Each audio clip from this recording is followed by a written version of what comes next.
हम कहते हैं चैरिटेबल, जो चैरिटी करता है उसी को चैरिटेबल कहते हैं, या जनरस, जनरस का मतलब भी यही होता है जो दूसरों की सेवा करता है, या ऑल्ट्रुइस्ट, ऑल्ट्रुइस्ट भी होता है निस्वार्थ भाव से सेवा करने वाला, ठीक है। लेकिन इतने सारे वर्ड मैं अभी क्यों नहीं लिखता हूं, क्योंकि अभी मैं बेसिक से चल रहा हूं, तो मैं एक एक वर्ड को ही समझाने की कोशिश कर रहा हूं। ये सब तो आपने मेरा यूट्यूब पे भी देखा है ये सब तरीका, तो जब हम अपनी पे आते हैं तो फिर हम बहुत लंबे निकल जाते हैं, एक क्लास में हजार हजार वर्ड्स, तो वो वक्त भी आएगा, वो वक्त आएगा, ठीक है।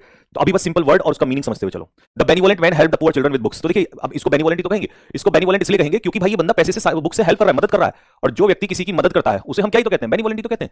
आया समझ में, बुक बांट रहे हो तो ये बेनिवोलेंट नेचर ही तो हुआ हमारा, चैरिटेबल ही तो हुआ। अच्छा कोई नहीं, आराम।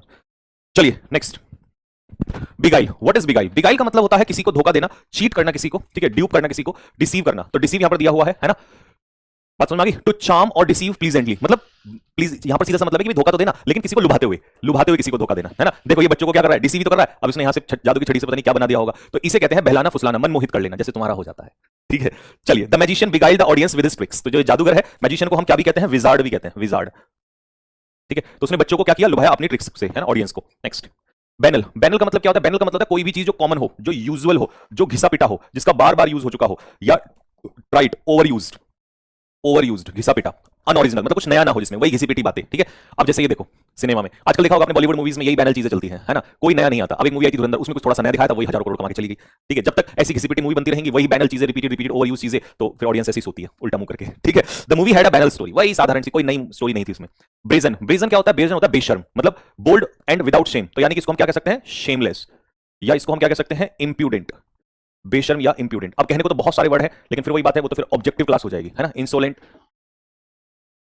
इंपर्टिनेंट, इन सब का मतलब है बेशर्म, ठीक है। He acted in a brazen वे, उसने बेशर्म तरीके से व्यवहार किया, बेशर्मी से। अब ये बेशर्मी तो है, सोचो किसी के पेरेंट्स आ रखे हैं, कोई बड़े बुजुर्ग आ रखे हैं, और वो भाई साहब है ना किस तरीके से बैठा हुआ है, तो ये एक तरीके से बेशर्म वाला तरीका है। कभी कभी ना ऐसा होता है जीवन में, इंसान दो पैसे कमा लेता है तो अपने माँ बाप या अपने बड़ों के जो आदर करना छोड़ देता है। तो मेरा मानना है कि जीवन में आप ऊंचाई को जरूर पाइए, बट नीचे जमीन को मत छोड़िए, तो इसीलिए ब्रेजन बिहेवियर कहते हैं, मतलब बेशर्मी वाला, है ना। बेंटर, बेंटर होता है, बेंटर क्या होता है? बेंटर होता है किसी का मजाक उड़ाना, मजाक इन द सेंस एक तरीके से फ्रेंडली टीजिंग करना, ठीक है, हंसी मजाक करना किसी को। प्लेफुल टीजिंग और जोकिंग, प्लेफुल का मतलब है मजाक मस्ती, है ना। ऐसा नहीं कि भाई किसी को आप जानबूझ के डिसरेस्पेक्ट करो, डिसरेस्पेक्ट नहीं, मतलब जो आप मजाक मस्ती जैसे स्कूल वगैरह में नहीं करते थे, है ना, किसी का मजाक उड़ाते थे, तो उसे हम बेंटर कहते हैं, ठीक है। दे वर बेंटरिंग इन द क्लास, तो वो क्लास में क्या कर रहे थे? बेंटरिंग कर रहे थे, ठीक है, हंसी मजाक कर रहे थे। अब ये देखो, ये पप्पू है ना, बिल्लू के साथ क्या कर रहा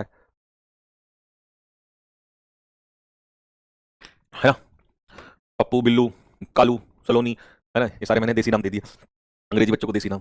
बेनेडिक्शन, बेनेडिक्शन क्या है? ब्लेसिंग्स, आशीर्वाद, ब्लेसिंग्स कह सकते हो, आशीर्वाद कह सकते हो। पुजारी ने आशीर्वाद दिया at the end of the ceremony, तो भाई पुजारी ऐसी तो कहता है ना, सदा सुहागन रहो, जीते रहो, तुम्हारी शादी होगी जब तुम मुझे बुलाओगे तो मैं भी तो तुम्हें ऐसे आशीर्वाद दूंगा, सदा सुहागन रहो, जीते रहो, है ना, तुम्हारी जिंदगी में अच्छा हो, तो ऐसे आपको बेनेडिक्शन दिया जाएगा। तो याद कर लेना, जब संजीव सर हमारी शादी में आएंगे तो हमें बेनेडिक्शन देंगे, ब्लेसिंग्स देंगे, ठीक है। Next, bleak. ब्लीक का मतलब होता है बहुत ही, देखो इसके कई सारे मतलब होते हैं, आप इसको ऐसे भी ले सकते हो। अब जैसे यहाँ पर कोल्ड दे रखा है, तो पता है कोई बच्चे कहेंगे अरे संजीव सर ने तो कहा था ब्लीक का मतलब ठंडा होता है, ठंडा, ये सुनो सुनो किस सेंस में, यहाँ कोल्ड, एम्प्टी और विदाउट होप का मतलब है, इस पूरे का मतलब है निराशाजनक, मतलब आप इसको ग्लूमी कह सकते हो, ग्लूमी, सैड, ठीक है, डिप्रेस्ड, होपलेस, आप ये सब कह सकते हैं, ये मीनिंग है इसका, ठीक है। यानी कि जग सोना सोना लागे, है ना।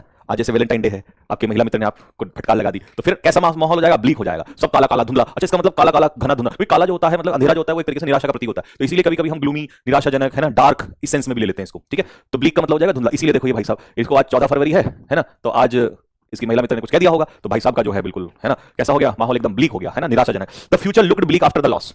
अब कई बार ऐसा होता है ना कि भाई 4 साल हमने जिनको दिए, जिनके पीछे दिए, उन्होंने 5वें साल में मना कर दिया, है ना, तो अब भविष्य कैसा दिख रहा है? उधर पढ़ाई भी नहीं करी, पढ़ाई नहीं करी तो फिर भविष्य कैसा दिखेगा? ब्लीक दिखेगा, है ना, काला दिखेगा, अंधेरा वाला दिखेगा, ठीक है, निराशाजनक दिखेगा। तो आप इसके कई मीनिंग निकाल सकते हो, ब्लीक का, डार्क, ग्लूमी, सैड, ठीक है, ये सब मीनिंग निकाल सकते हो। Next, bonanza. बोनांजा, बोनांजा का मतलब होता है अचानक से जब कुछ आपकी लॉटरी लग जाती है तो उसे बोनांजा कहते हैं, ठीक है, बड़ा फायदा अचानक से। सडन ग्रेट सक्सेस, मतलब ग्रेट सक्सेस तो है लेकिन सडन, जैसे मान लो आपने कई साल मेहनत करी, सालों साल आपने मेहनत करी, फिर आपको कुछ मिला, वो बोनांजा नहीं होगा। बोनांजा होता है कि जब कोई चीज आपको अचानक से मिलती है एकदम से, है ना, इसको हम एक वर्ड से भी कह सकते हैं, विंडफॉल। हाँ, कई बच्चों के माइंड में आ रहा होगा, विंडफॉल भी कह सकते हैं, है ना। Winning a 1 crore lottery was a real bonanza for him, देखो भाई साहब, है ना, जैकपॉट लग गया, बोनांजा हाथ लग गया हमारे भाई के साथ। Next, belittle. बिलिटिल का मतलब होता है किसी के काम को, किसी की वैल्यू को कम कर देना, यानी कि एक तरीके से ये डिसरिस्पेक्ट में आता है। तो यहां पर इंपॉर्टेंट जो है क्या है, किसी को, मतलब इसके सिनोनिम्स में क्या भी आ सकता है?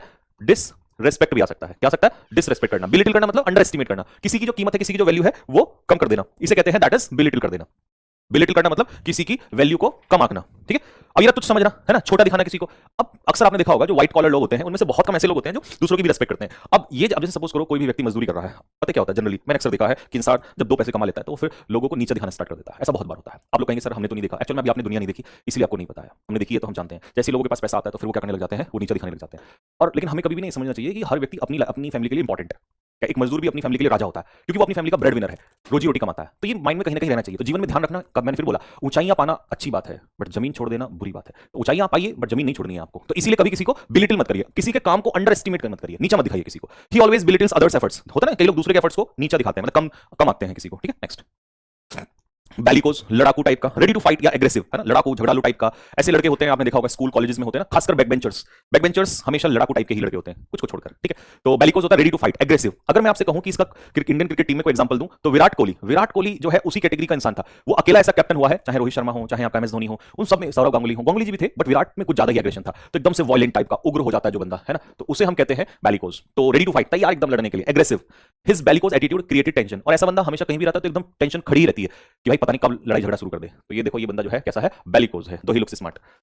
बेरीवमेंट का मतलब क्या होता है, इट मींस जब आप किसी व्यक्ति की मृत्यु हो जाती है तो फिर हम उसकी मृत्यु का शोक मनाते हैं, तो उस पीरियड को कहते हैं बेरीवमेंट। हिंदी में इसको कहते हैं शोकाकुल।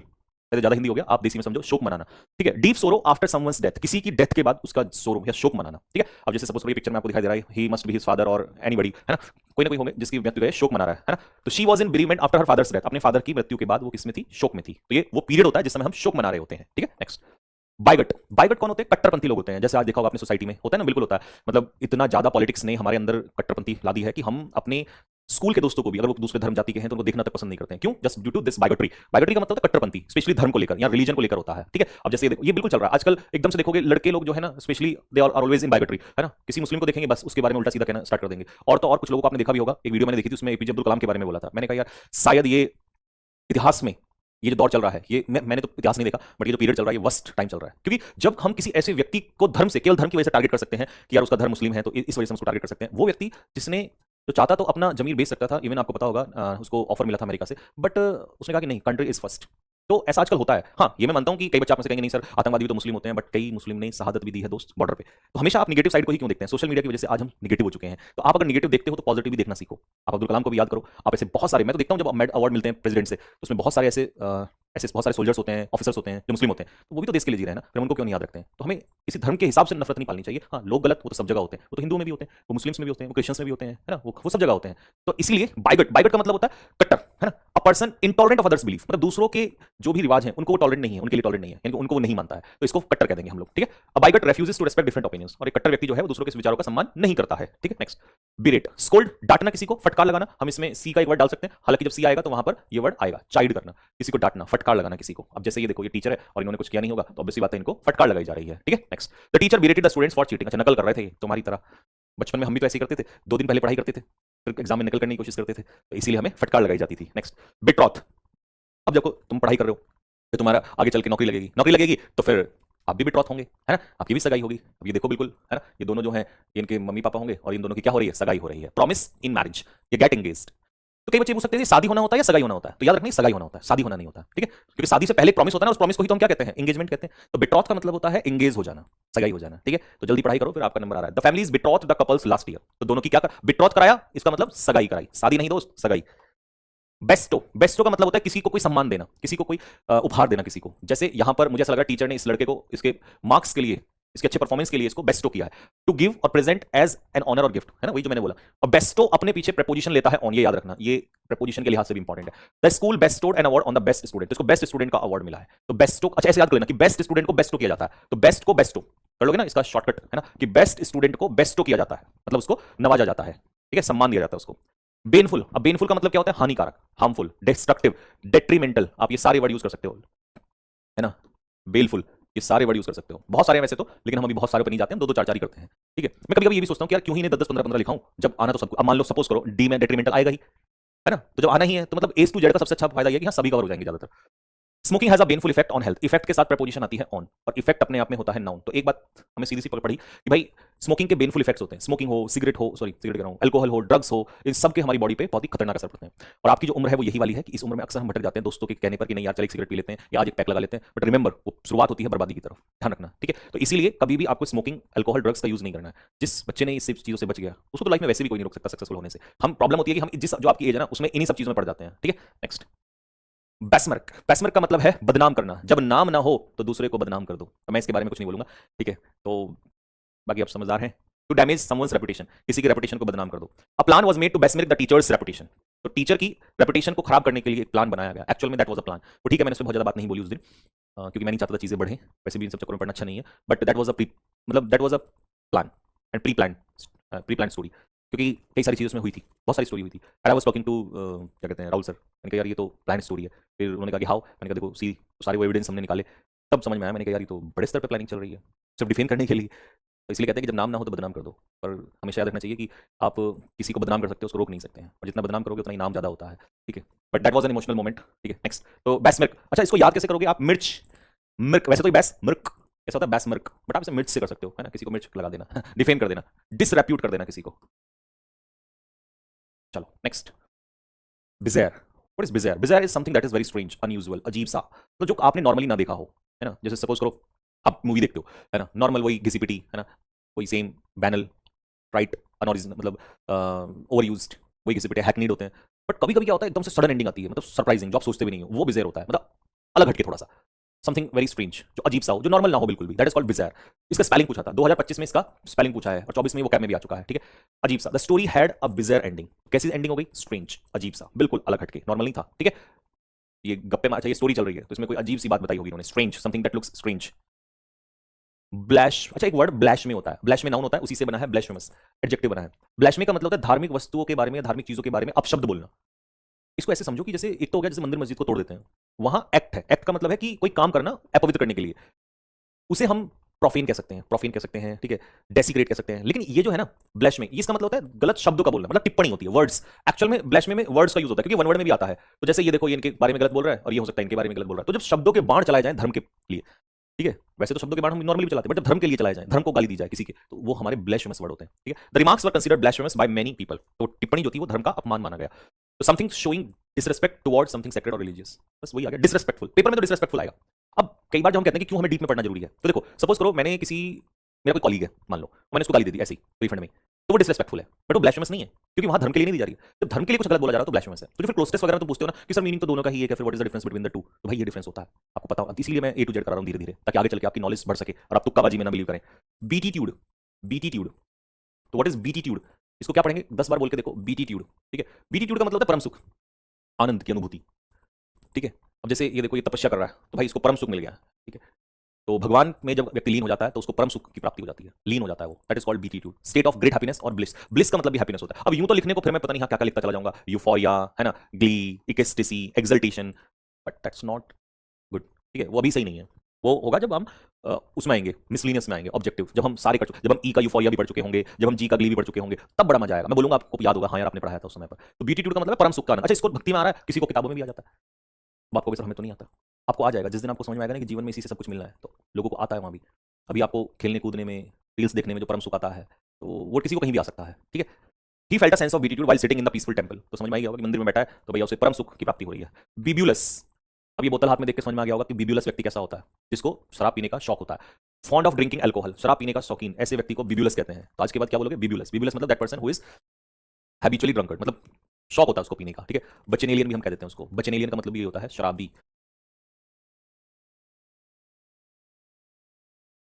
पहले तो शराब पीते हैं, फिर उनको लगता नहीं यार अब हेल्थ खराब हो गई है, तो फिर वो अवॉइड करते हैं और फिर एक्सरसाइज वगैरह करने लग जाते हैं, ठीक है। तो ये कहलाता है आपका बिब्यूलस, ठीक है। Next, bucolic, oh what a beautiful scenery. ऐसी व्यू देख के ना बड़ा मजा आता है, बट ये सब पिक्चरों में होता है। लोग दिखाते हैं ना कि गाँव गाँव ऐसा होता है, गाँव में खेत में जाओगे ना, कलेजा छिल के बाहर आ जाएगा। तो गाँव, ये सब स्विट्जरलैंड वगैरह के गाँव होते हैं। भारत के गाँव में खेत में काम करना पड़ता है, खेत में वो चलाना पड़ता है, हल चलाना पड़ता है, ठीक है। बट हाँ, कंट्री साइड यही होता है। अच्छा, कई बच्चों ने मुझसे एक दिन एक बात पूछी, भैया कंट्री साइड का क्या मतलब होता है? एक्चुअली में कंट्री को लोग सोचते हैं कि देश का मतलब यहाँ पर, कंट्री साइड का मतलब होता है ग्रामीण जिंदगी, मतलब गाँव का क्षेत्र। तो आज के बाद याद रखना, क्लोज टेस्ट वगैरह में आता है कंट्री साइड, इसको जब नोट्स में देखोगे तो कंट्री साइड को लिख लेना, ग्रामीण क्षेत्र, ठीक है। तो ब्यूकॉलिक का मतलब होता है रिलेटेड टू विलेज, गाँव से संबंधित, है ना, रूरल भी आप इसको कह सकते हो, ठीक। They enjoy the bucolic beauty of the village, गाँव की शांत ग्रामीण सुंदरता। तो ब्यूकॉलिक ब्यूटी का मतलब शहरी नहीं होगा, ग्रामीण होगा, ठीक है। बटरेस, बटरेस का मतलब होता है किसी चीज को मजबूती देना, सपोर्ट करना। Strong evidence buttressed his argument. अब सबूत देकर जनरली वकील क्या करता है, अपने आर्ग्यूमेंट को स्ट्रॉन्ग करता है, मजबूत करता है, ठीक है। भाई वकील का काम क्या है, वकील का काम है बहस करना, और फिर सबूत का काम क्या है, सबूत का काम है उस बहस को मजबूती देना। बटरेस, बटरेस का मतलब सपोर्ट करना, ठीक है। तो स्ट्रेंथन करना, सपोर्ट करना, मजबूत करना, फोर्टिफाई करना। हालांकि फोर्टिफाई अलग सेंस में होता है, किलाबंदी करना। बेलफुल, बेलफुल का मतलब क्या होता है, बेलफुल का मतलब होता है हानिकारक। अभी तो बताया था फिर मैंने आप लोगों को, बिल हानिकारक के लिए तो कई सारे वर्ड बताए थे, तो ये भी उसी में आ जाएगा। थ्रेटनिंग हार्म और इविल मतलब नुकसान देने वाला, तो नुकसान देने वाला मतलब हानिकारक ही हो जाएगा, ठीक है। वह बेलफुल लुक एट इज अपोनेंट, तो डराने वाला, धमकाने वाला, ठीक है। तो बेलफुल इज इविल, बुरा, मतलब नुकसानदायक में भी आ सकता है और डरावना भी आ सकता है, ठीक है, दोनों आ सकते हैं। बॉयस्ट्रस, बॉयस्ट्रस होता है एकदम वैसा माहौल जैसा होली पे नहीं होता, नॉइजी, एनर्जेटिक, लाइवली, शोरगुल, ये हल्ला गुल्ला वाला। जैसे क्रिकेट मैच पाकिस्तान कब है, 15 फरवरी, 15 तो कल है, कल ही होने वाला है इस। तो भैया ये जो होता है ना बॉयस्ट्रस लोग जो होते हैं वो बिल्कुल एकदम मौज मस्ती वाले होते हैं, पूरा शोरगुल हल्ला गुल्ला, है ना, शांति नहीं होता इसका, शांति इसका एंटोनियम हो जाएगा। The children became boisterous during the game, ठीक है। बच्चे जो हैं वो गेम के दौरान क्या बन गए, बॉयस्ट्रस बन गए, ठीक है। चलो अच्छा, ये बॉयस्ट्रस कौन सा कॉम्प्लीमेंट है, सब्जेक्ट कॉम्प्लीमेंट या ऑब्जेक्ट कॉम्प्लीमेंट? ये सब्जेक्ट कॉम्प्लीमेंट है, क्यों? क्योंकि सब्जेक्ट की इंफॉर्मेशन दे रहा है, और जो सब्जेक्ट की इंफॉर्मेशन दे वो सब्जेक्ट कॉम्प्लीमेंट। और कॉम्प्लीमेंट कौन सी वर्ब के माध्यम से दिया जाता है, लिंकिंग। देखो अब तो ग्रामर पढ़ के आप फटाफट निकाल सकते हो, खैफ और खत्म। तो ये तो खत्म हो गया भाई, ठीक है। बी का पहला सेशन आपका ओवर हो गया है। अब क्योंकि आपको पता है वो कैप के साथ साथ हम वन वर्ड में भी चलते हैं, तो आइए आपको दर्शन कराते हैं, वन वर्ड की सैर कराते हैं। तो वन वर्ड सब्स्टिट्यूशन में पहला वर्ड है आपका प्लेनिट्यूड, और क्या सीनरी है ना, देख रहे हो। एक्चुअल में ये ना उत्तराखंड में भी ऐसी ना एक जगह है जहां पर फ्लावर ऑफ वैली कहा जाता है उसको, वैली ऑफ फ्लावर सॉरी। तो वहां पे ना बिल्कुल ऐसे, मतलब आप जाओगे ना, मैं आपको नाम बताऊंगा, मेरे दिमाग से निकल रहा है, मैं गया हूं वहां पे, तो मतलब चारों तरफ फूल ही फूल मिलेंगे, इसलिए उसको वैली ऑफ फ्लावर्स कहा जाता है। बहुत सुंदर है लिटरली, वहां तो पहाड़ है तो और ज्यादा सुंदर लगता है। तो अभी एक्चुअल में कॉन्टेक्स्ट क्या है बता देता हूं। जब कोई चीज बहुत ज्यादा मात्रा में होती है, मतलब something that is in profuse, ठीक है, प्लेथरा, जो आपने बहुत सारे वर्ड पढ़े ही हैं, दैट इज कॉल्ड एम्पल, प्रचुर मात्रा में। तो ये दिखाना चाह रहा है कि यार वो वैली ऑफ फ्लावर्स जो है उसमें जो फ्लावर्स हैं they are in plenitude, abundance, प्रचुर मात्रा में है। The garden showed plenitude of flowers in spring. अक्सर स्प्रिंग में ऐसा ही होता है ना, फूल जो है वो बहुत ज्यादा आते हैं, they are in plenitude, they are in abundance, ठीक है, प्लेंटी, प्रचुर मात्रा में, ठीक है। नेक्स्ट, रिवैम्प, रिवैम्प का मतलब क्या होता है, दोबारा किसी चीज को सुधारना, रेनोवेट करना, ठीक है, मरम्मत करना, बेहतर करना। अब बेहतर किसी मकान का भी हो सकता है, किसी मशीनरी का भी हो सकता है, ठीक है, किसी वेबसाइट का भी हो सकता है, रिवैम्प, है ना, इंप्रूव करना। जैसे मान लो शुरू में हमने वेबसाइट बनाई, बड़ी गंदी सी, है ना, अजीब सी, फिर उसको क्या किया जाता है, दोबारा से रिवैम्प किया जाता है, दोबारा से बेहतरीन बनाया जाता है, ठीक है। तो नया रूप देना किसी चीज को। तो company revamped its website to attract users, users को अट्रैक्ट करने के लिए कंपनी अपनी वेबसाइट को बार बार रिवैम्प करती है। रिवैम्प का मतलब है दोबारा से रेनोवेट करती है, ठीक है। हालांकि अगर बिल्डिंग को बात आएगी तो बिल्डिंग में रिवैम्प नहीं आएगा, बिल्डिंग के लिए स्पेशल वर्ड होता है रेनोवेशन, मरम्मत करना, ठीक है। Next, equator. अब इक्वेटर मैंने डाल दिया, वैसे तो सबको पता ही होगा, बट फिर भी आता है वन वर्ड में तो मैंने डाल दिया। तो एक्चुअली मैंने पहले 2025 के वन वर्ड उठाए सभी एग्जाम्स के, क्योंकि मैं चाह रहा हूं कि पहले डीक्यूटी के सारे वन वर्ड सारे वो कैंप हो जाए, ठीक है। तो ये पूछा था, ये आपके कोई से एग्जाम में ही पूछा है, तो वहीं से ही उठाया है। इक्वेटर क्या होती है, इक्वेटर भूमध्य रेखा सबको ही पता है, ठीक है, जो अर्थ को दो हिस्सों में बांटती है, इमेजिनरी लाइन होती है जो पृथ्वी को दो हिस्सों में बांटती है, दैट इज कॉल्ड इक्वेटर, ठीक है। चलिए, ऑप्टिशियन, अच्छा बच्चों को ऑप्टिशियन में और ऑप्थेल्मोलॉजिस्ट में बड़ा कंफ्यूजन होता है, तो मैंने इसलिए दोनों एक साथ ही लगवाया, देखना। हाँ ये ऑप्थेल्मोलॉजिस्ट, ये जो ऑप्थेल्मोलॉजिस्ट है इसका काम है कि आंखों का इलाज करना, और ये जो भाई है हमारे इलाज नहीं करता, ये आई ग्लासेस बनाता है, समझ रहे हो बात को। ये डॉक्टर वो वाला नहीं है, ये डॉक्टर नहीं है एक तरीके से, ये मतलब अब डॉक्टर कह सकते हो, लेकिन इसका काम है ग्लासेस को रिपेयर करना। आपको कितने का चश्मा लगेगा, है ना, वो सब चेक करता है। और आंखों में दिक्कत आ रही है, बीमारी है, उसको सही कौन करेगा, उसे ऑप्टिशियन नहीं करेगा, उसे डॉक्टर सही करेगा, और डॉक्टर का नाम है ऑप्थेल्मोलॉजिस्ट। कुछ बच्चे इसको ऑक्यूलिस्ट भी कह सकते हैं, पेपर में ये भी आ सकता है, ऑक्यूलिस्ट भी आई स्पेशलिस्ट ही होता है, ठीक है। तो आंख की समस्या से कौन सा विशेषज्ञ होगा, ऑप्थेल्मोलॉजिस्ट या ऑक्यूलिस्ट। और जो आई ग्लासेस जो हमारे ये चश्मे हैं ये बनाता है या बेचता है, उसे हम ऑप्टिशियन कहते हैं। तो ये डाउट था बहुत बच्चों का, मैंने आगे पीछे ही लगवा दिया इसलिए दोनों के दोनों को। नेक्स्ट, इंसॉल्वेंट, भैया ये तो सब जानते हैं, दिवालिया होता है ना, और दिवालिया कोई भी हो सकती है कंपनी वगैरह, विजय माल्या भी इंसॉल्वेंट हो गया था, भाग गया यहाँ से, है ना, तो that is called insolvent, unable to pay debt. इसमें बी साइलेंट रहता है तो इसे डेट कहते हैं, डेट, डेट मतलब ऋण, कर्जा। The company became insolvent after heavy loss, नुकसान के बाद जो है कंपनी कैसी हो गई, इंसॉल्वेंट, दिवालिया घोषित हो गई। सब पीना, सब पीना का मतलब क्या होता है, ये ध्यान से देखना, ये थोड़ा सा आपको नया लगेगा। सब पीना का मतलब होता है कोर्ट का आदेश, कोर्ट में बुलाने के लिए, ठीक है। The witness received a subpoena from the court, तो सबपीना होता है कोर्ट में बुलाने का आदेश, कोर्ट की तरफ से आता है ये, ठीक है। तो अदालत में हाजिर होने का आदेश, दैट इज कॉल्ड सबपीना। ये मिल गया इसको भाई को, चलो आओ कोर्ट में। डेप्रिशिएट, अच्छा एक बात बताओ बच्चों, एप्रिशिएट का मतलब क्या होता है? एप्रिशिएट का मतलब होता है किसी की प्रशंसा करना, लेकिन आपको इतना ही तो पता है कि प्रशंसा करना। अब आज को मैं दूसरा मीनिंग सिखाता हूं इसका। पैसेज में पता है तुम क्यों फेल होते हो, पैसेज में तुम इसलिए फेल होते हो क्योंकि तुम्हें वहां पर इतना ही पता होता है कि एप्रिशिएट का मतलब प्रशंसा। बट कभी कभी जब इकोनॉमी बेस्ड पैसेज आता है तो उसमें देता है कि भाई इस चीज की एप्रिशिएशन हो रहा है, अब हमें लगता है प्रशंसा हो रही है, नहीं, कोई सामान का एप्रिशिएशन हो रहा है तो मतलब उसकी वैल्यू बढ़ रही है, तो इसका एप्रिशिएट का मतलब कीमत बढ़ना भी होता है, तो उल्टा डेप्रिशिएट होगा कीमत घटना। अब समझ में आया कि डेप्रिशिएट का क्या मतलब होता है और एप्रिशिएट का दूसरा मीनिंग क्या होता है। इसीलिए मैं हमेशा इस बात के खिलाफ रहा हूं कि कई बार हम बड़े बेहूदे तरीके से वो क्या पढ़ लेते हैं, है ना, जोड़ तोड़ के। आपने देखा ही होगा वर्ड्स को तोड़ मरोड़ के कि मुन्नी ने उसको ये कह दिया, टीचर इस्तेमाल करते हैं। बट मैं ये भी नहीं कहूंगा कि भाई वो गलत है, बट मैं ये कहूँ हो सकता है उनके हिसाब से सही हो, बट मुझे कई बार बच्चों ने बोला है कि आप सर नेमोनिक्स से भी पढ़ा दिया करो। मैं कहता हूँ कि नेमोनिक्स से पढ़ाना बहुत आसान काम है, मार्केट में नेमोनिक्स की किताबें बिखरी फिर रही हैं, बट सोचो अगर वो इतनी इंपॉर्टेंट होती तो क्यों ना फेमस हुई वो, क्योंकि बच्चों को बाद में पता चला कि यार ये नुकसान देता है, इससे हमारे वर्ड्स के बहुत सारे मीनिंग क्लियर नहीं होते हैं। अब मैं डेप्रिशिएट में ही कुछ निकाल दूं यहाँ पे, टीचर क्या करता है, टीचर नेमोनिक्स कहाँ से बनाता है, वो कोशिश में लगा रहता है कि तोड़ मोड़ के कुछ ना कुछ फिट कर दूं इसमें, बट उसका कोई सेंस है? ये काम तो 4 लड़के रख के कोई भी करा सकता है।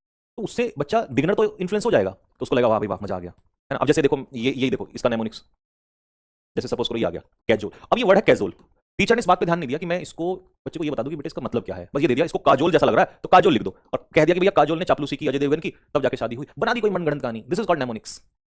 बोलने में कितना अच्छा लगता है नेमोनिक्स, लेकिन बर्बादी है स्टूडेंट्स की। उससे बेहतर उसको ये बताया जाता है कि कैजोल का मतलब होता है just to flatter someone, sorry to persuade someone by using flattery.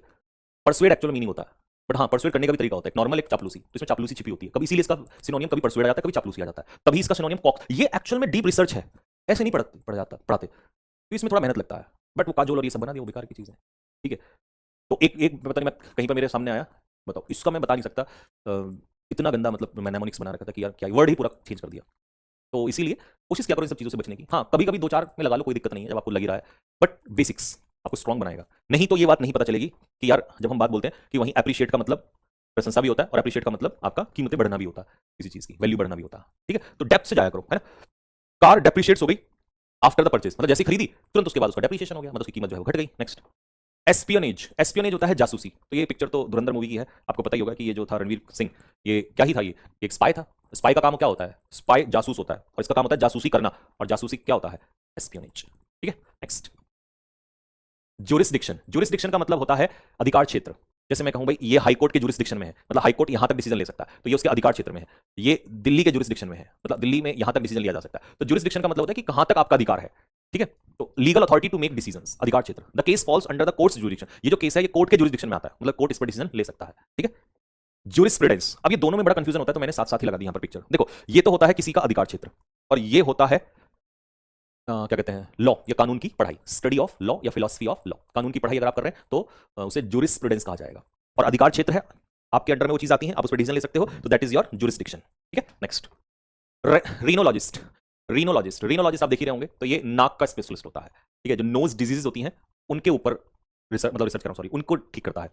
तो डॉक्टर स्पेशलाइजिंग इन नोज डिजीज, नाक रोग विशेषज्ञ। जैसे गायनेकोलॉजिस्ट क्या होता है, मैंने आपको कई बार पढ़ा रखा है, गायनेकोलॉजिस्ट होता है विमेन स्पेशलिस्ट, जो विमेन प्रॉब्लम्स होती हैं उनमें डील करता है, ठीक है। ऐसे रीनोलॉजिस्ट नोज में आता है, ठीक है। नेक्स्ट एफरवेस, एफरवेस का मतलब होता है जोश में आना, उत्साह से भर उठना। अब देखो ये देख रहे होंगे, ये मैच आप लोगों ने देखा होगा, अभी कल परसों का ही मैच है, तो उसमें इंडिया हारने वाला था, लेकिन फिर चौके छक्के लगे, सूर्य कुमार यादव के फर्स्ट मैच था वो यूएसए के खिलाफ आई थी, तो सारे जितने भी स्पेक्टेटर्स हैं, जितने भी दर्शक हैं, वो सारे क्या हो गए, वो एफरवेस हो गए। एफरवेस होना मतलब जोश में आना, उत्साह में आना, ठीक है। नेक्स्ट अगला कैस्केड, देख रहे हो सुकून, ऐसी चीजें देख के बड़ा सुकून आता है, इसलिए कहता हूं पढ़ लिया करो, पढ़ोगे तो नौकरी लगेगी, नौकरी लगेगी तो पैसा आएगा, पैसा आएगा तो जिन हमारी पृथ्वी पे ऐसी ऐसी चीजें हैं भाई, देखा करो। कैस्केड, कैस्केड का मतलब पता क्या है, कैस्केड का मतलब होता है झरना, और इतने सुंदर सुंदर झरने हैं, लेकिन इनको घर बैठे नहीं देख सकते, रील से नहीं देखो, रील में देख के क्या मजा है, पढ़ाई करो, नौकरी लो और जाओ घूमने ऐसी ऐसी जगह, बहुत आनंद आएगा आपको। तो कैस्केड होता है स्मॉल वाटरफॉल, या पानी का गिरना, मतलब झरना ही आता है उसमें, ठीक है।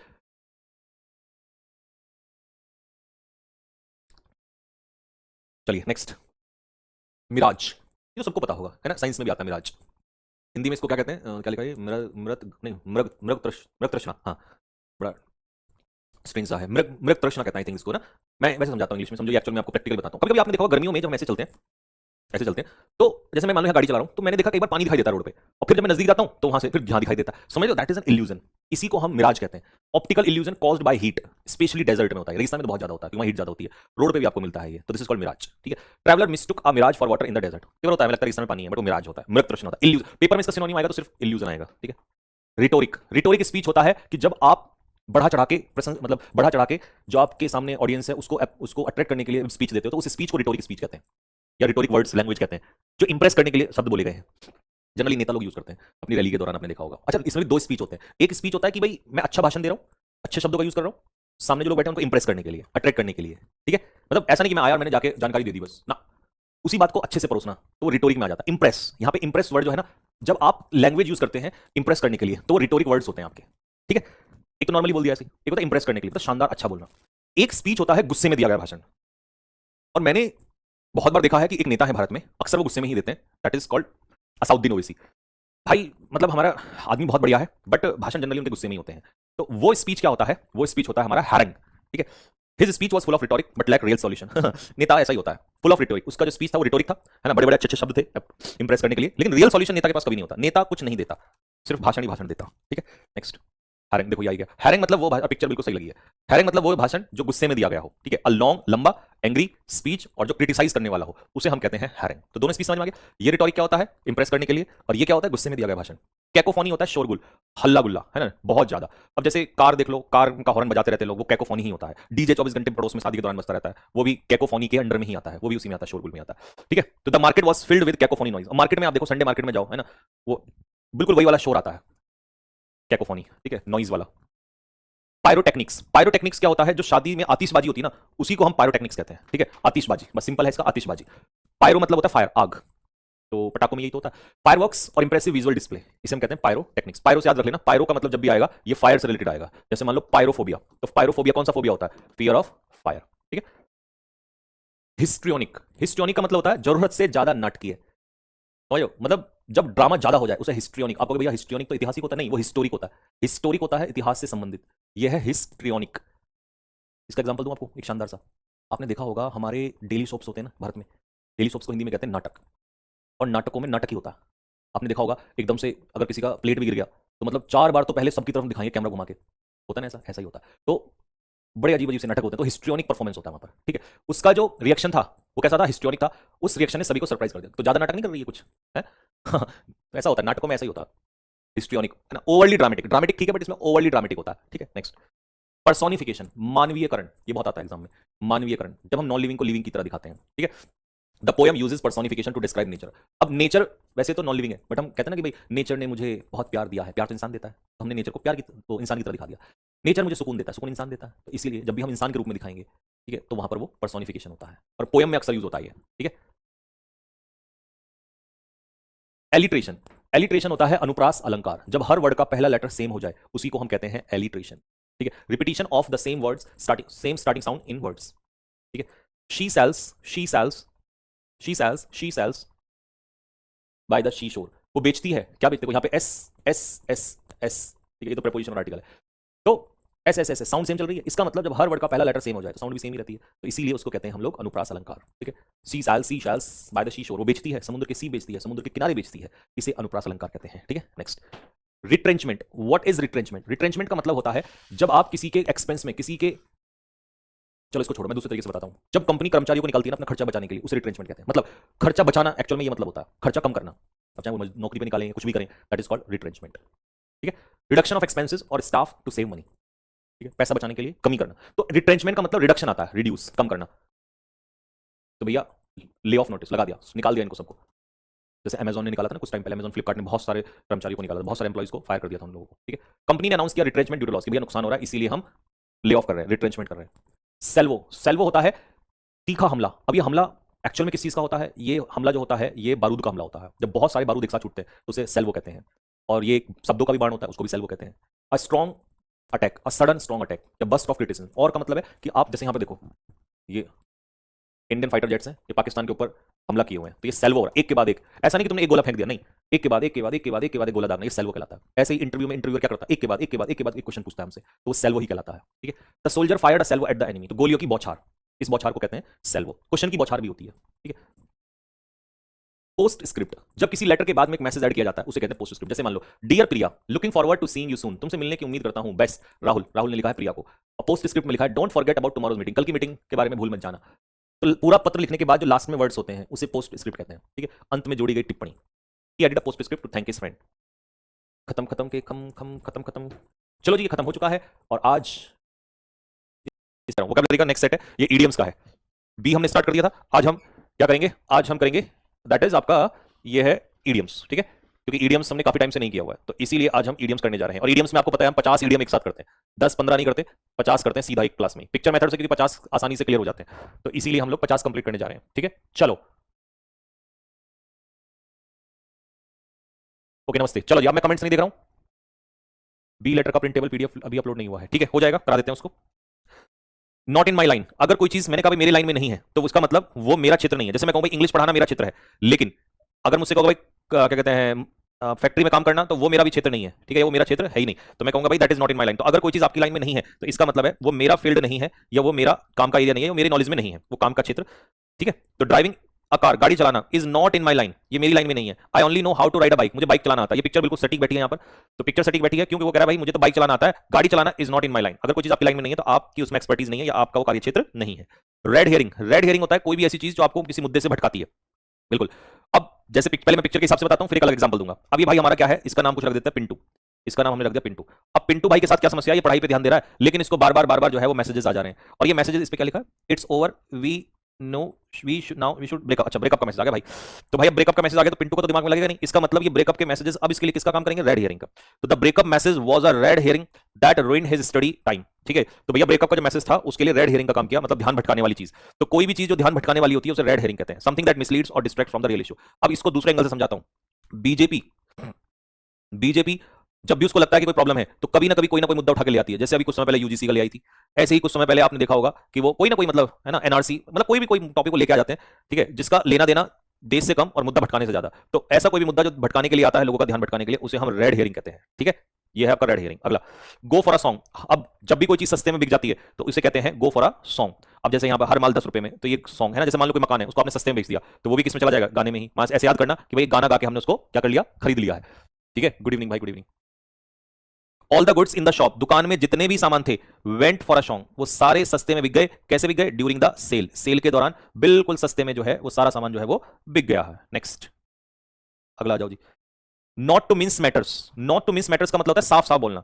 अच्छा, मिन्स मैटर का मतलब होता है किसी पॉइंट को दबा लेना, और नॉट टू मिन्स मैटर का मतलब होता है साफ साफ बोलना कि भाई वो मैटर को मिन्स नहीं करना चाहता है, वो साफ साफ बोलना चाहता है। ठीक है, तो देखो, not to mince matter, you fail due to laziness. ठीक है, वो कह रहा है कि भाई मैं साफ साफ बोलूंगा, ठीक है, साफ साफ कहूं तो तुम फेल हुए तुम्हारे आलस्य की वजह से। लेजीनेस, लेजी के लिए कोई वर्ड बताओ लेजी के लिए मुझे कमेंट बॉक्स में 5 सिनोनिम्स बताओ, बताओ लेजी के लिए 5 सिनोनिम्स बताओ। आपका बीच पे हंगामा खड़ा हुआ है ये। The students kick up a row over the fee hike. ठीक है, जैसे ही फीस में बढ़ोतरी हुई वैसे ही बच्चों ने हंगामा खड़ा कर दिया। यहां पर ये किसके ऊपर हंगामा खड़ा कर रहे हैं, ये तो मार्केट का सीन है। मार्केट में कोई हंगामा हुआ है, अब हो गया होगा या भिड़ गया होगा किसी बात पे, इसने कुछ कह दिया होगा इससे, है ना, कुछ ना कुछ तो हुआ है। बट इनमें से किसी एक ने किका पर किया है, किसी एक ने हंगामा खड़ा किया है। मार्केट में तो हो जाता है, मैं कभी मार्केट में जाता हूं तो बहुत बच के रहता हूं क्योंकि वहां किसी भी बात पे ना हो जाता है, बेफिजूल के अनपढ़ जाहिल लोग होते हैं बिल्कुल, मतलब किसी भी बात पे ना हंगामा खड़ा कर देते हैं। Birds of a feather flock together. ठीक है, एक ही थाली के चट्टे बट्टे, यानी कि समान स्वभाव वाले लोग साथ रहते हैं। अब ये बेचारे पढ़ने वाले हैं ना, तो ये सारे क्या है, birds of a feather flock together, ये सारे एक ही साथ हैं। अब कॉलेज में नशेड़ी नशेड़ी के साथ बैठते हैं, पढ़ाकू पढ़ाकू के साथ बैठते हैं, तो people of a similar nature या कैरेक्टर स्टे टुगेदर। ठीक है, all lazy boys sit together, सारे लेजी बॉयज आलसी आलसी एक साथ बैठते हैं। Birds of a feather flock together. ठीक है, तो ये एक एग्जांपल दिया है कि आलसी लड़के सारे एक साथ होते हैं, नशेड़ी एक साथ होते हैं। शादी में भी देखा होगा ऐसे ही, पीने वाले एक साथ, नाचने वाले एक साथ, है ना, और एक और तो खैर तुम्हें बहुत सारा कुछ पता ही है। सेंड टू कोवेंट्री, किसी को कोवेंट्री में भेजना मतलब किसी को इग्नोर करना जानबूझकर या बॉयकॉट कर देना। ठीक है, किसी से बात बंद कर देना या किसी का बहिष्कार करना। The class send him to Coventry for cheating. अब इस भाई ने कुछ गलत कर दिया होगा, चीटिंग वीटिंग कुछ तो किया इसने पंगा, तो इन लोगों ने इससे क्या कर दिया, बात करना बंद कर दिया, इसको कोवेंट्री में भेज दिया, मतलब इसको क्या कर दिया, इसको इग्नोर कर दिया, बॉयकॉट कर दिया, तू निकल यहां से बेटे, हम नहीं तेरे से बात करेंगे। ठीक है, next, chapter and verse. Chapter and verse होता है फुल डिटेल्स, मतलब पूरे प्रूफ के साथ। तो उसने केस को एक्सप्लेन किया चैप्टर एंड वर्स, मतलब पूरे किसके साथ, विवरण के साथ, मतलब डिटेल के साथ, फुल डिटेल्स। तो ये भाई जो है हमारा ये पूरी डिटेल लेके आया हुआ है ना, और तब इस केस को एक्सप्लेन कर रहा है जज साहब के सामने। ठीक, flash in the pan, flash in the pan का मतलब होता है शॉर्ट लिव सक्सेस, मतलब थोड़ी समय की सक्सेस। तो देखो बिल्कुल ताजा ताजा फोटो लगाया है, कैसा, अब ये पाकिस्तान वालों ने ऑस्ट्रेलिया को 3-0 से हराया था, अगर आपको याद हो, और ये इतने चौड़े हुए घूम रहे थे कि इनका खुशी का ठिकाना नहीं था, और नीचे और पता क्या करते, पता नहीं क्या इन्होंने बड़ी बड़ी बातें फेंक रखी थी, 15 तारीख को आगा जी, 15 तारीख वाला मैच चाहिए, आगा जी 15 तारीख वाला मैच। ठीक है, लेकिन इन्हें नहीं पता था कि वो just was, it was a flash in the pan, ये तो एक कुछ ही समय की सफलता थी इनके लिए। ठीक है जी, तो पाकिस्तान टीम की जो विक्ट्री है ना, जो जीत की सफलता होती है, वो कुछ ही समय की होती है ना, ये ऐसे ही है, निकम में थोड़ी सी सफलता मिलती नहीं है। और वर्ल्ड कप में अब पता ही है तुम्हें 15 फरवरी को क्या हुआ, आगा जी के हो गए हालत खराब, पेच ढीले हो गए आगा जी के।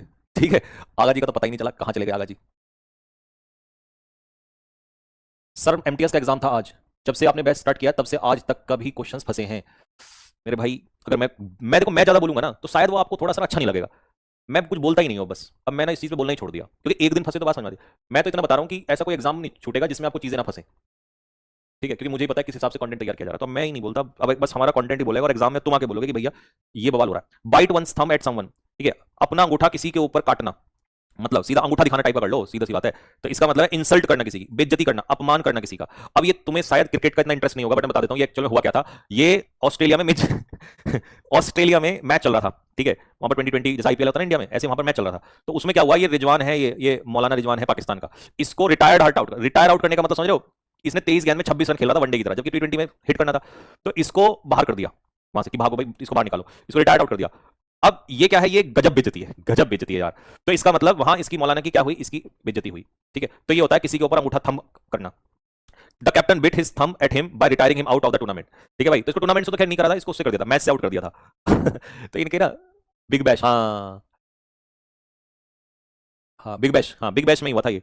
Next, whistle in the dark, अंधेरे में सीटी बजाना। यानी कि आप बहादुरी तो दिखा रहे हो लेकिन डर आपने छिपाया हुआ है। अब ये भाई हमारा सीटी मार रहा है, ऐसा दिखा रहा है भाई मैं बहुत बहादुर हूं, बट इसके दिल में जो है वो धड़कन तेज हो रखी है। तो he whistled in the dark while walking alone.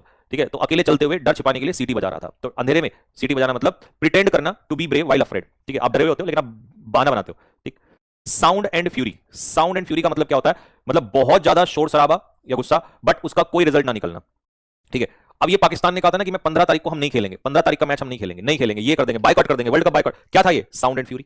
कुछ नहीं था, खामा खागी धमकी दे रहे थे, सिर्फ शोर शराबा, कुछ काम नहीं। ठीक है, केवल शोर शराबा करना, काम कुछ नहीं होना, काम कुछ नहीं है, उसका रिजल्ट कुछ नहीं है, बस आगा जाइए कर देंगे। तो ये पाकिस्तान का यही हाल है। ठीक है, तो his threats were only sound and fury, he did nothing. ठीक है, उसकी धमकियां जो थी, थ्रेट्स मतलब धमकियां, सिर्फ शोर शराबा थी, उसने कुछ भी नहीं किया। ठीक है, next, coil of fire upon his head. क्या मतलब इसका, इसका मतलब होता है कि किसी को भलाई करके शर्मिंदा करना, Shem someone bye kindness.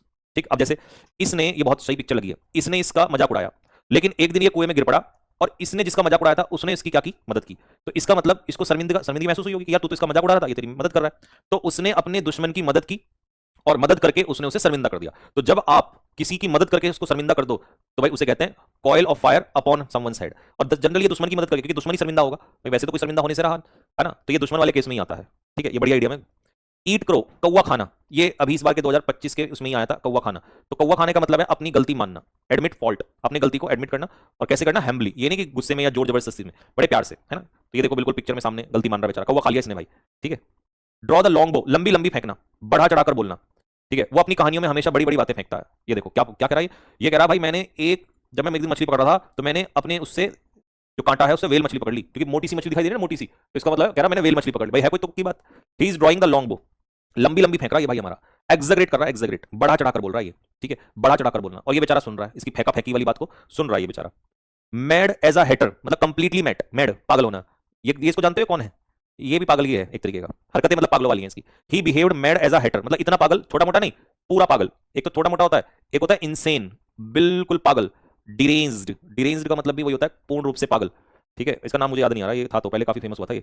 Bye the skin of one's teeth, बाल बाल बचना, बाल बाल। अब देखो इनके कहीं घर में आग लगी होगी तो ये बच्चों को लेकर, बीवी को लेकर बाल बाल बचाए भाई हमारा।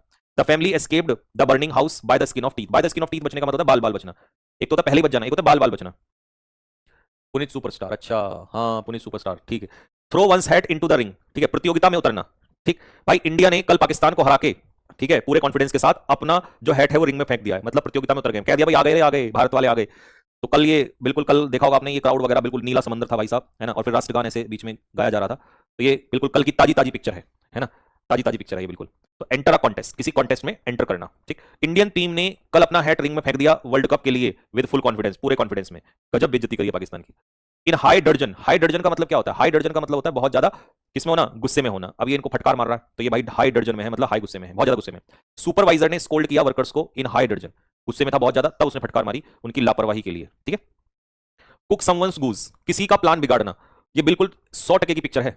इन पाकिस्तानियों ने, इन भिखारियों ने पता क्या किया, इन्होंने आपको पता होगा इन्होंने बांग्लादेश को एलिमिनेट करवा दिया। पहले इन्होंने बांग्लादेश को सपोर्ट किया, बोला बाइकआउट करो बाइकआउट करो। उन बेचारों ने क्या किया, है तो वो भी भिखारी है, तो पर वे छोटे भिखारी हैं, तो इन बेचारों को बाहर करवा दिया। अब इनको ना पैसा ना कोच ना स्पॉन्सर कुछ नहीं, और खुद जो है खुद मजे ले रहे। हालांकि बेइज्जती तो ये भी करवाई कल इन्होंने, बट लेकिन इनका तो प्लान गूज कर दिया, इनका तो प्लान कुक कर दिया ना, सॉरी इनका तो गूज कुक कर दिया ना। तो इसे कहते हैं दूसरे के प्लान को खराब करना। अब आई बात समझ में, दूसरे के प्लान को खराब करने का क्या मतलब है यहाँ पर, दूसरे का प्लान बिगाड़ देना, किसी का खेल बिगाड़ना। पाकिस्तान ने कुक किया बांग्लादेश का goose by provoking them and ruining their chances in the ICC टी20 वर्ल्ड कप। ये लो भाई, बेस्ट बेस्ट पिक्चर, एकदम सटीक लगी है जाके।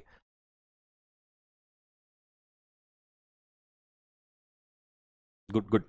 सुप विद द डेविल, ये 2025 में आया, नया आइडिया में, बढ़िया आइडिया में। सुप विद द डेविल, इसका मतलब क्या है कि भाई जैसे हमारे नेता लोग ना, अक्सर आपने देखा होगा, ठीक है, अक्सर हमारे नेता जो हैं वो भी मिले होते हैं, वो भी अपराधियों के साथ मिले होते हैं। तो इसे कहते हैं अपराधियों के साथ मिलकर काम करना। ठीक है, बुरे या खतरनाक व्यक्ति से मेल जोल रखना अपने जोखिम पर। टू एसोसिएट मतलब जुड़ना या डील करना डेंजरस या इविल पर्सन के साथ, मतलब अच्छे व्यक्ति के साथ नहीं, किसी खराब व्यक्ति के साथ। ठीक है, और नेता ना सारे निकम्मे होते हैं, बहुत निकम्मे होते हैं यार। कल परसों मुझे ऐसी बात पता चली कि मेरा ऐसा मन करा था AK-47 से ना सबको ही उड़ा दूं इनको। बहुत नीच नीच, मतलब नीच तक की कोई हद होती है ना, वो भी पार कर लेते हैं यार ये लोग। तो इन पे ये ना मैं लिख देता हूं यहाँ पे, इन पे बिल्कुल सही बैठता है, और सारे ही होते हैं मतलब 1% को छोड़ के ना 99% सारे नीचे हैं भाई साहब, ठीक। तो ये कह रहा ही शूप्ड विद द डेविल, उसने डेविल यानी कि जो भी वो बुरा आदमी था उसके साथ जो है संबंध रखे और मुसीबत में पड़ गया। हर मुसीबत में अगर पड़ते ही हैं, जब कोई गलत काम करोगे तो मुसीबत में तो पड़ना ही है। तो सुप विद द डेविल, डेविल से याद कर लेना यहाँ पर, ठीक है, किसी गलत आदमी के साथ। अंकिता भंडारी का, हाँ वो भी देख लो, अंकिता भंडारी का भी केस ऐसा ही था वहां पर। एपिस्टीन फाइल देख लो। राघव चड्ढा तो अच्छा, मैंने कहा ना 1% तो अच्छे हैं, 1% लोग अच्छे हैं। चलिए next, sail close to the wind, sail close to the wind, जब आप हवा के नजदीक में जाके क्या करते हो, सेल करते हो, तो इसका मतलब आप खतरा ले, ठीक है, आप खतरा मोल लेते हो, खतरे के करीब जाना, ठीक है। अब जैसे ये भाई क्या कर रहा है, इसने देखना क्या कर रहा है, ये पेपर है, पेपर में ये पर्ची लेकर रखा, ठीक है, तो he sailing close to the wind, मतलब खतरे के नजदीक जा रहा है। अब ये मोहतरमा यहाँ पर आएंगी, पकड़ेंगी, 2 गुद्दी पे मारेंगी इसकी और पेपर भी छीन लेंगी, तो क्या कर रहा है वो, he sailing close to the wind, तो खतरा मोल लेना, ठीक है। Next, on tenter hooks, tenter hooks मतलब चिंतित होना, ये तो बहुत आसान है। पेपर से पहले जब मेरिट लिस्ट होती है तो उससे पहले सब लोग कैसे होते हैं, टेंटर हुक्स पे होते हैं। तो he waited on tenter hooks for the result. Hang fire, hang fire का मतलब है किसी काम में देरी होना, और आपको पता ही है भैया, पुलिस, याद रखना, पुलिस के काम में हमेशा देरी होती है, पुलिस के काम में हमेशा, पुलिस भी और कोर्ट, पुलिस हो या कोर्ट हो, इनके दोनों के काम में कभी भी जल्दबाजी नहीं हो सकती। सारे जो कानून हैं, सारे जो भी केसेस हैं, सब केसेस कैसे पड़े होते हैं, वो हमेशा दे आर हैंगिंग फायर, वो हमेशा बीच में लटके होते हैं, ठीक है। Play second fiddle, second fiddle play करने का मतलब है दूसरा स्थान लेना। अब जैसे देखो मैं बताता हूं, जैसे ये बंदा है, ये बिल बनाता है, ये तो फर्स्ट फिडल रोल प्ले करता है, जो पीछे काम करते हैं ना बेचारे कर्मचारी छोटे छोटे, ये सेकंड फिडल है। जैसे एक मूवी में अक्षय कुमार वो फर्स्ट फिडल और राजपाल यादव वो सेकंड फिडल, ठीक है, तो इसे कहते हैं फर्स्ट फिडल। फर्स्ट फिडल होता है पहला सुपीरियर रोल और सेकंड फिडल होता है secondary role. He always plays second fiddle to his brother, वो हमेशा अपने भाई के साथ खड़ा रहता है, मतलब पीछे रहता है। Know which way the wind blows, ये जानना कि किस तरफ हवा बह रही है, मतलब हालात को समझना, ठीक है। ही नोज, वो जानता है कि किस तरफ पॉलिटिक्स में हवा बह रही है। तो ये भाई, ये बंदा जो है ये सब जान लेता है कि हवा किस तरफ बह रही है, यानी कि राजनीति में क्या चल रहा है या लोगों के दिमाग में आजकल क्या चल रहा है। तो कोई भी वो व्यक्ति जो ये परख लेता है कि हालात कैसे हैं, उसे कहते हैं कि know which way the wind blows. Break one's duck, अपना डक तोड़ना, मतलब पहली सफलता मिलना। ये आरसीबी वाले जानते होंगे, आरसीबी है ना, रॉयल चैलेंजर बैंगलोर, आईपीएल, 18 साल बाद इन्होंने अपना डक एक बार, 2 बार, 3 बार, 4 बार, 5 बार, 6 बार, 7 बार, 8 बार, 9 बार, 10 बार, 11 बार, ऐसे। तो ये हारते रहे, जब आप हारने के बाद सफलता मिलती है ना, पहली सफलता, फर्स्ट, उसको कहते हैं हम लोग ब्रेक वंस डक, यानी कि अचीव फर्स्ट सक्सेस, ठीक है। तो 2025 में इन्होंने ट्रॉफी जीत के अपना डक को ब्रेक किया, ठीक है। कट मी डेड, कट मी डेड का मतलब है इग्नोर करना, जानबूझकर इग्नोर करना। अब ये सबसे बेस्ट एग्जांपल है, इंडिया ने हाथ ना मिलाकर इन भिखारियों से इनको डेड कर दिया, ठीक है। तो जब आप किसी को कट डेड करते हो तो इसका मतलब है आप उस व्यक्ति को क्या करते हो, इग्नोर करते हो, ठीक है। The player cut his opponent dead, उस प्लेयर ने अपने अपोनेंट को, यानी कि ये पाकिस्तान का वो है कैप्टन, उसको डेड कर दिया, है ना, कट डेड किया, and walk past without greeting him, और बिना उससे हाथ मिलाए चला गया, ठीक है, इग्नोर कर दिया। प्ले गूजबेरी, प्ले गूजबेरी का मतलब होता है कबाब में हड्डी होना, ठीक है। अब जैसे मान लो ये दो बेचारे है ना, कपल हैं, इसका नाम है सुनीता, क्या नाम है इसका, सुनीता, और इसका नाम है बिरमपाल, क्या नाम है, बिरमपाल। ये सुनीता है, ये बिरमपाल है, और ये भाई ये है इसमें रामपाल, ये रामपाल है। अब इन दोनों के बीच में जो है ये तीसरा आदमी क्या कर रहा है, कबाब में हड्डी तो बन रहा है भाई, तो अनवांटेड थर्ड पर्सन, इसे कहते हैं play gooseberry. I felt like playing gooseberry when I went out with the couple, जब मैं उस कपल के साथ बाहर गया तो मुझे लगा कि मैं गूजबेरी प्ले कर रहा हूं जैसे। तो ये होता है प्ले गूजबेरी का मतलब है कबाब में हड्डी होना। एट सी का मतलब है कंफ्यूज होना ये तो मैं ही हूं। साइन एक्स की वैल्यू पूछ रहा है, कॉस 2x, अच्छा मतलब कोई मैथ्स का सवाल पूछ लिया, मैथ्स का सवाल पूछने के बाद मेरी हालत बिल्कुल सेम होती है, सेम डिक्टो मेरे हालात यही होते हैं, अगर कोई मैथ्स का सवाल पूछ ले तो ऐसे ही होते हैं बिल्कुल, ठीक है जी।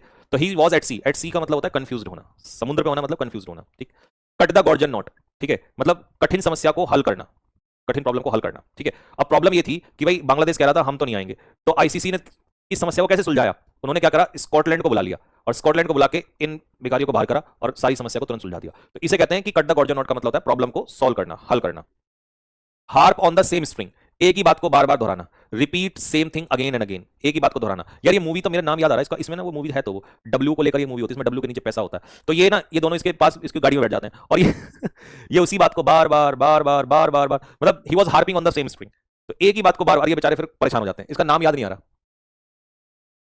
धमाल, हाँ धमाल मूवी है भाई ये, धमाल। तो ये धमाल मूवी में भाई साहब ये बिल्कुल इनकी खोपड़ी खराब कर देता है। He was harping on the same string, एक ही चीज को बार बार बार बार रिपीट करता रहता है। Next, the writing on the wall, आने वाला खतरा, क्लियर साइन ऑफ डेंजर, ठीक है, या फेलियर, जो आगे घटना दुर्घटना होने वाली है उसका साइन, इसे कहते हैं राइटिंग ऑन द वॉल, ठीक।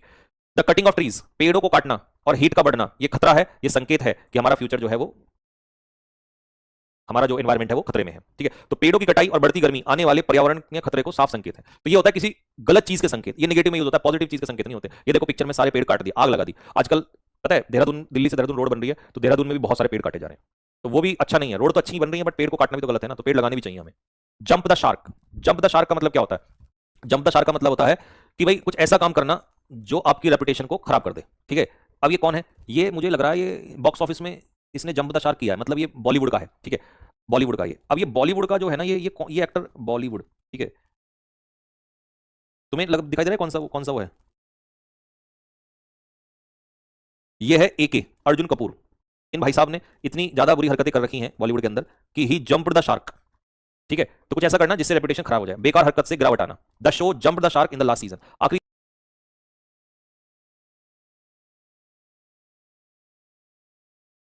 सीजन में जो शो है वो शार्क कर गया, मतलब उसकी उसमें जो शेयर है उसकी जो वैल्यू है उसमें क्या आ गई, गिरावट आ गई।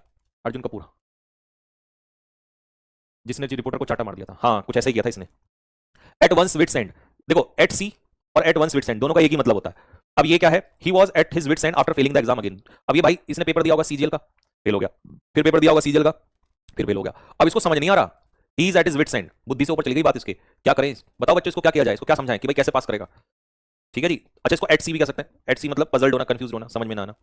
Apple pie order, apple pie order, ये तुम्हारा आने वाले भविष्य का कमरा है। ठीक है, ये कमरा है लड़कों का या लड़कियों का, बताओ ये किसका कमरा है? लड़कों का कमरा। लड़कों का कमरा ऐसा ही होता है, एप्पल पाई ऑर्डर होता है, very neat and well organise, neat and clean, एकदम टाइडी रूम होता है। एप्पल पाई ऑर्डर होता है नीट एंड क्लीन, एकदम देख रहे हो, चकाचक, बिल्कुल साफ, एक एक चीज बिल्कुल इतना बेहतरीन तरीके से रखी हुई है। संजीव सर से पढ़ने को बोलेंगे इसको एक बार। सर ऐसा तो लड़कियों का होता है। अबे सरकाज़्म भी तो नाम की कोई चीज होती है। ठीक है, चलो next. Above board, above board का मतलब क्या होता है, ईमानदार। अब इस भाई को 50,000 रुपए मिले इस पर्स में, 50,000 रुपए। इसने आके पुलिस को दे दिया जी, किसी का पर्स पड़ा था, तो कहीं बाहर का ही होगा, ये न्यूजीलैंड न्यूजीलैंड का लग रहा है ना। The man acted above board, उस आदमी ने कैसे एक्ट किया, ईमानदार तरीके से एक्ट किया, मतलब ईमानदारी तरीके से। ठीक है, by finding the purse on the road, road पर उसे पर्स मिला और इसको पुलिस स्टेशन में डिपॉजिट कर दिया। हमारे यहाँ होता ना, तो पहले तो पर्स को हटाता, फिर पर्स में जो क्रेडिट कार्ड वगैरह या कुछ और डेबिट कार्ड या कोई भी होगा सबको हटा देता। At cross purposes, at cross purpose का मतलब होता है आपस में असहमति होना। ठीक है, टॉकिंग और acting without understanding each other causing confusion, इसका मतलब है एट डिसएग्रीमेंट। एट डिसएग्रीमेंट मतलब आपस में कंफ्यूजन होना। अब देखो ये विनीता है और ये महेश है, ये दोनों जो हैं आपस में लड़ रहे हैं। ठीक है, विनीता कह रही है तू मोमो खिलाएगा, विनीता, विनीता, और ये कौन है, ये मोहन कह देते हैं इसको, मोहन। और मोहन कह रहा है नहीं आज तुम मोमो खिलाओगी, विनीता कह रही नहीं मैं नहीं खिलाऊंगी, आज तुम मोमो खिलाओगे। तो भाई ये दोनों आपस क्रॉस पर्पस हो रहा है इनका, ये आपस में सहमति नहीं है इनकी। एटलॉस, एटनॉस का मतलब भी कंफ्यूज ही होता है, समझ में ना आना कि क्या करूं, तो तीन इडियम हो गए, एट सी, एटलॉस और एट वंस विट्स एंड। अब इस भाई को ये समझ नहीं आ रहा मैं जाऊं तो किधर जाऊं, यहां से जाऊं, वहां से जाऊं, कहां से जाऊं। ठीक है, वो एक मेज मतलब भूल भुलैया। ठीक है, मेज होता है भूल भुलैया, वो एक भूल भुलैया में फंस गया कि भैया कहां से निकलूं, रास्ता ही नहीं मिल रहा है। एट डैगर्स ड्रॉन, आपस में दुश्मनी हो जाना। ठीक है, तो ये भाई दोनों रोड के बीच में खड़े हैं और इनमें आपस में जो है एक दूसरे में बिल्कुल दुश्मनी है, कट्टर है बिल्कुल एक दूसरे के। मुझे लग रहा है कल मैच का ही सीन लग रहा है बिल्कुल, है ना। मैच से पहले का, ये कह रहा है इंडिया जीतेगा, ये कह रहा पाकिस्तान जीतेगा, तो भैया दोनों, एक को हम इंडिया कह देते हैं, ठीक है, ये सुंदर सा लड़का जो है वो इंडिया का कह देते हैं, और ये जो है भिखारी टाइप का ये पाकिस्तान है, पाकिस्तान।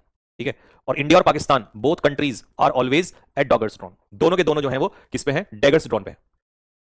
सर छाया और उत्कर्ष कह दो प्लीज। अच्छा भाई, तुम्हारी गर्लफ्रेंड का नाम छाया है, ले ले भाई, रिक्वेस्ट आई है, छाया और उत्कर्ष, फेमस हो गया भैया, छाया और उत्कर्ष, छाया और उत्कर्ष।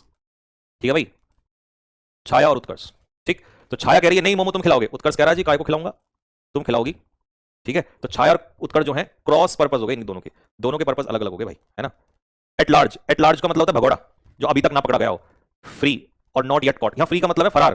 ठीक है, 9 2 11 एब्सकॉन्ड, एब्सकॉन्डिंग, फरार होना। ठीक है सर, जो टॉप करेगा उसको वाईएसएल की हील्स दिला देना। अरे हील्स तुम यार, हील्स ले लो, जूते ले लो, मैं डरता हूँ हील्स और जूतों से, है भाई, इन हील जूतों से डरे हम। तुम वाईएसएल की जगह पीएसएल की ले लेना, आईपीएल की ले लेना। The criminal is still at large, तो जो क्रिमिनल का नाम नहीं लिखा बस हमने, ये रहा भाई साहब क्रिमिनल यहाँ पे, विजय माल्या, है ना। एज्यूम एयर्स मतलब भाव खाना। ठीक है, अब ये भाई इसका नाम मैं लिख देता हूँ, तुम में से लिख दूं किसी का,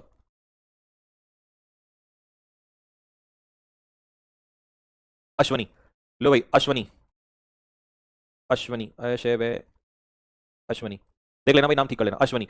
अश्वनी जो है भाव खा रहा है, क्यों, इसका प्रमोशन हो गया है।